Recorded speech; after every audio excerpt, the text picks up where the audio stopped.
Hello, and today we're going to be covering the GCOMM245 quiz review, and Project 2 is also going to need to be submitted today. Topics covered today will not be in high detail. I'm going to just kind of point you at the general areas, and you can review the lectures. This quiz will be in lab, so I am going to ask you guys to come to the lab and log in and then do the exam in person. This will be one of the few times that you are going to have to come in for this class. Please make sure that you come on time, maybe even early, and make sure you wear a mask so we can all be safe. All right, let's go ahead and get started. Topics that we're going to cover today on the review: history, a little overview of kind of the main things that I thought that were important.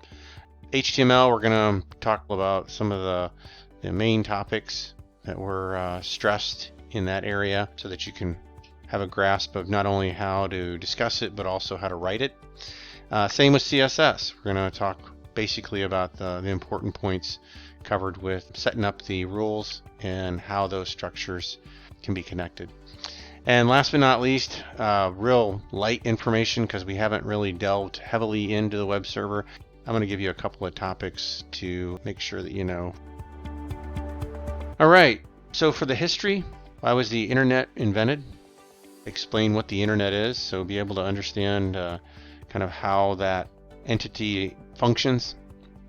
Look over your notes. The video even talked in great detail about what the internet was and who invented it and why it was invented. So kind of look over some of that information. Some of the extensions or suffixes, so the .coms, the .edus, look over those, make sure that you know what those extensions are signifying.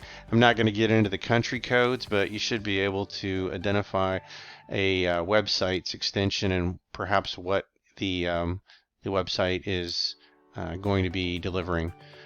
Explain a modem. I talked in pretty good detail about what a modem is and what it stands for, kind of its function. There will be questions on how that piece of equipment works with the computers and the internet. Protocols, there was a series of 4 of them that I talked about. They each had a different role. Make sure that you understand what those 4 protocols are and what their function is. So look over that information in the PowerPoints and in the video lecture. Some of the terms that I threw around that I'd like for you to be able to tell me what they stand for. HTML, what does that abbreviation stand for?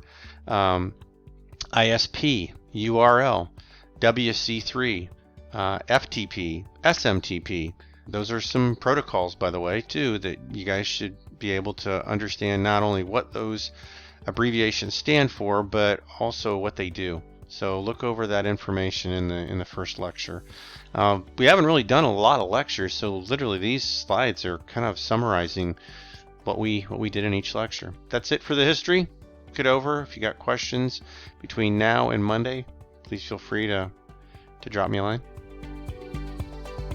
HTML, parts of the attribute. So when you look at a tag, I talked in detail about how attributes are set up, and then there's structural names for each one of those components. Look over what makes up an attribute. What is an attribute? What's the purpose of an attribute? Be able to explain that. Tags, know all of the tags that we have covered. Be able to know when to use them and be able to talk about, what function would they have.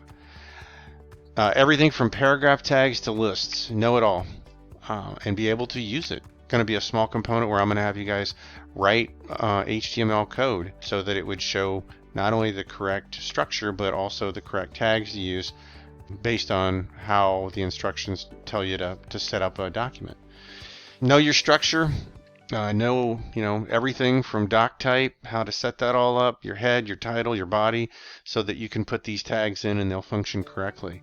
So look over that information in those handouts I gave you. Naming rules. I gave you a series of rules that apply to how you should name a file. Be able to explain the difference between HTML, so the old school stuff, and what we got now. What is the real difference? How the language has changed. CSS, be able to create a rule, correct structure, and all of the proper characters that are needed to write a rule.